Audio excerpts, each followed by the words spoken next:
mga Kirsha Bonjour Ayag, ito today magluluto ng buko pandan. Ito mga ingredients na gagamitin natin. Jelly powder, 8 cups of water, buko juice.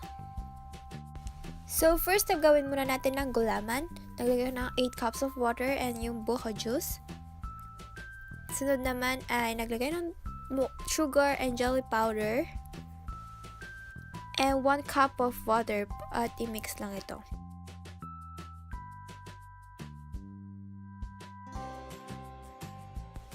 At ilagay lang natin sa coconut and water mixture yung jelly powder na minix natin kanina. At stir lang to ng mabuti. And ngayon pwede nang i-on ang stove sa high heat. At lutuin ng gulaman for 10 minutes. Huwag nyo palang tigilan ang pag-stir ng ating gulaman para hindi siya magbuo. Pag may nakikita na kayong bubbles, pwede na siyang i-off ang stove and ilagay sa lalagyanan.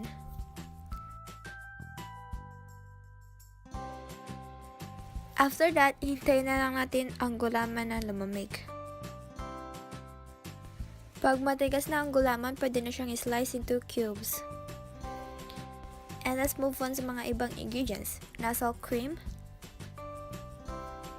condensed milk, cheese, nata de coco, and buko meat. And now, paghaluin lang natin ang lahat ng mga ingredients.